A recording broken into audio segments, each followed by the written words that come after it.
Bonsoir Olivier Babot, vous êtes essayiste, vous avez fondé l'Institut Sapiens, vous êtes professeur à l'Université de Bordeaux et vous avez étudié le programme économique du désormais candidat Jean-Luc Mélenchon. Vous avez l'un des artisans de ce programme en face de vous et je crois savoir que vous avez des critiques à lui formuler. Lesquelles ? D'abord, des questions. Manuel Bompard, vous devez être sur une sorte de nuage depuis le début du Covid parce que si on regarde le programme en 2017 et à l'époque on l'avait évalué, il correspondait à des dépenses d'environ 273 milliards d'euros et un bondissement de la dette publique à 110% du PIB. C'est formidable parce que c'est exactement ce qui est en train de se passer. On va probablement être à 114, 120, la moitié des salaires du privé qui étaient pris en charge par l'État, donc une étatisation, une nationalisation de l'économie. Finalement, tout se passe bien, non ? Alors, vous voyez, on n'est pas mort. Parce qu'à l'époque, vous nous disiez, vous voulez un plan d'investissement de 100 milliards d'euros, le pays ne s'en remettra jamais. Vous voyez que finalement, on n'est pas mort aujourd'hui. Donc, c'était pas non plus totalement impossible ou illusoire à l'époque. Premier élément qui me paraît important de souligner. Deuxièmement, effectivement, il y a de la dépense publique en ce moment. Effectivement, il y a de l'endettement en ce moment. Je considère pour autant que cette dépense publique, elle est mal employée, mal utilisée. Que le plan de relance, qui est celui du gouvernement, par exemple, il prétend mettre 100 milliards d'euros sur la table. Il prétend créer 150 000 emplois. Je pense que c'est pas à la hauteur de chaque euro dépensé, qui fait pas les efforts nécessaires à faire dans la transition écologique, par exemple dans la rénovation thermique des bâtiments, pour donner cet exemple. Donc vous voyez, c'est pas parce qu'on dépense de l'argent que je suis content. Moi, je suis content quand cet argent est bien dépensé. Je suis très heureux d'apprendre qu'effectivement la dépense n'est pas bonne en elle-même. Alors est-ce qu'il n'y a pas de limite à l'endettement, cette croissance de l'endettement ? Est-ce que si demain Jean-Luc Mélenchon est élu, donc dans 2 ans, il continuera sur cette lancée, on va continuer. Est-ce qu'à un moment donné, il va falloir mettre de l'ordre dans les finances ? Est-ce qu'il est prévu d'essayer de réduire les dépenses ? Je dis quelque chose de tellement absurde. Non, vous avez le droit de le dire, mais bien évidemment qu'il ne s'agit pas de dire qu'il n'y a aucune limite à l'endettement. Bien évidemment, il s'agit de dire que des fois, il y a un endettement qui est positif, parce qu'il permet de relancer la machine économique, parce qu'il permet de préparer le terrain pour les générations futures. Je parlais de transition écologique tout à l'heure. Vous savez, il y a une dette qu'on remboursera jamais, c'est la dette climatique. Celle-là, on la remboursera jamais. Donc, il faut faire en sorte de faire les modifications de l'économie structurelle qui sont nécessaires. Par exemple, dans la transition énergétique, nous, on avait un plan pour dire qu'il faut faire 100% d'énergie renouvelable d'ici à 2050. Ça coûte de l'argent. Mais pour répondre à votre question, il ne faut pas tourner autour du pot. Il y a un endettement aujourd'hui, et vous le savez comme moi, que cette dette, elle ne sera jamais remboursée. Elle sera jamais payée. Et donc, nous, la proposition que nous mettons sur la table, c'est de travailler à des formes d'annulation de cette dette. Et il y a une manière de le faire qui est assez simple. La Banque Centrale Européenne, aujourd'hui, elle détient dans ses coffres à peu près 20% de la dette des États en Europe.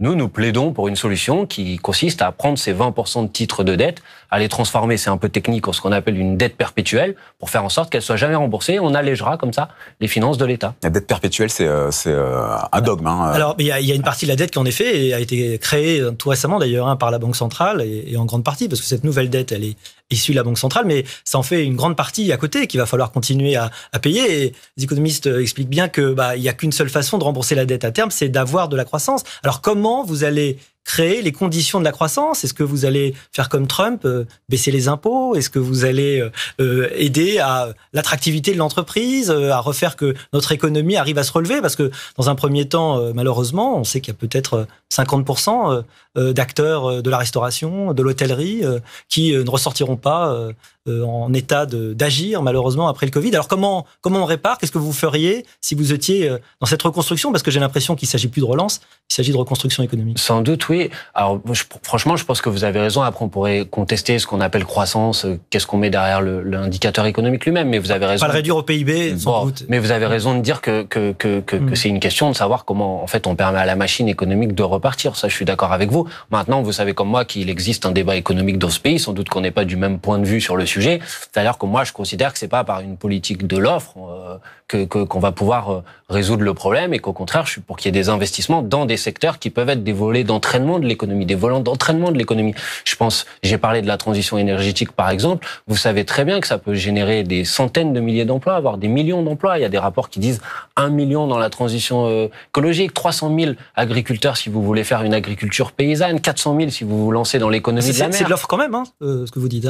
C'est aussi, c'est pas seulement de l'offre, parce qu'il y a une part écoutez, il y a une part d'investissement public, d'argent qu'on met sur la table, et que de mon point de vue, qu'on ne met pas par de la réduction de cotisations sociales, pour être très clair sur la question que vous posiez tout à l'heure.